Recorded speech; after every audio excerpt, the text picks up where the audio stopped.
Sapa dua jurnalis Kompas TV, Dania Raisti di Semarang, Jawa Tengah, dan Rifai Handoko di Grobogan, Jawa Tengah. Kita ke Semarang terlebih dahulu. Dania, selamat siang. Jadi wilayah mana saja yang sudah surut dan wilayah mana yang masih terendam banjir, Dania, di Semarang? Ya, selamat siang, Mercy dan juga saudara.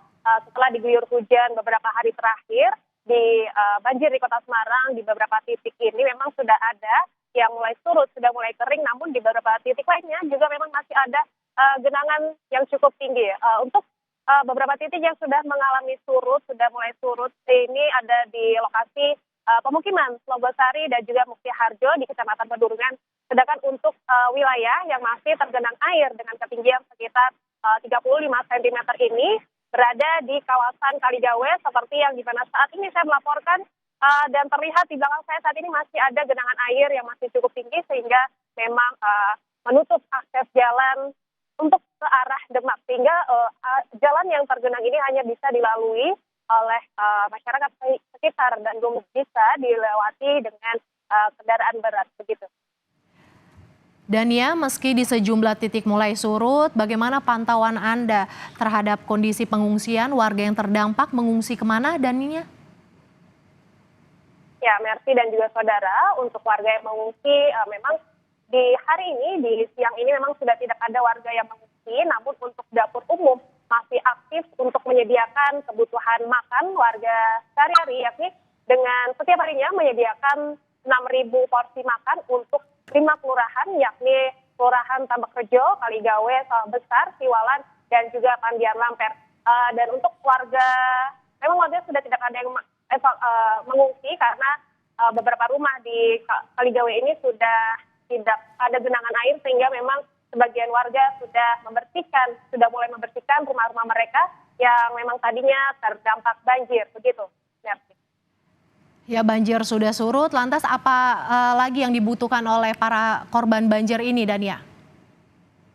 Ya, untuk hal-hal yang masih dibutuhkan warga sekitar memang tentu terkait bahan pokok seperti makan, kemudian untuk alat tidur, memang masih ada beberapa warga yang terkendala sehingga masih membutuhkan hal tersebut. Meski memang banjir sudah mulai surut, pemerintah menghimbau kepada masyarakat bahwa tetap berhati-hati, tetap bersiaga, bahwa beberapa hari ke depan memang masih memungkinkan untuk turun hujan dengan intensitas tinggi, begitu, Mer. Ya, dari Semarang kita bergeser ke Grobogan yang juga dilanda banjir. Kita sudah terhubung dengan Rifai. Rifai, bagaimana dengan ketinggian banjir di sana hingga saat ini, Rifai? Ya, selamat siang Mercy dan saudara. Dapat kami laporkan bahwa saat ini perkembangan terkini terkait banjir di Kabupaten Grobogan. Genangan banjir saat ini sudah mulai surut. Sebagai perbandingan bahwa di depan halaman Kabupaten Grobogan pada awal genangan mencapai 70 hingga 80 cm. Namun untuk saat ini di hari Minggu siang ini seperti yang Anda lihat di belakang saya bahwa genangan saat ini hanya tinggal sekitar antara 5 hingga 10 cm. Namun begitu ada di beberapa wilayah di lokasi yang terparah seperti di Kecamatan Berati, Kecamatan Grobogan, dan beberapa wilayah di Kecamatan Purwodadi Kota ini memang genangan masih mencapai antara 70 cm. Begitu, Mercy. Rifai, lantas bagaimana dengan penanganan yang dilakukan oleh pemerintah? Selain mengungsikan warga terkait dengan banjir ini, banjir makin meluas, seperti apa penanganan yang dilakukan? Ya, Mercy dan saudara, bahwa memang pemerintah Kabupaten Grobogan melalui Dinas Sosial,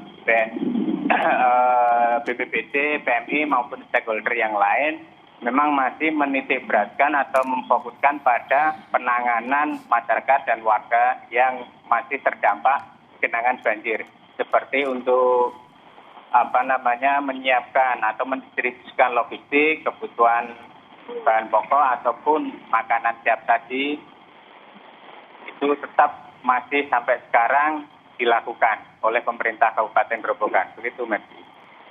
Banjir di Grobogan meluas, 113 desa terdampak. Terima kasih jurnalis Kompas TV Rifai Handoko yang melaporkan langsung dari Grobogan, dan sebelumnya Dania Raisti yang melaporkan langsung dari Semarang, Jawa Tengah.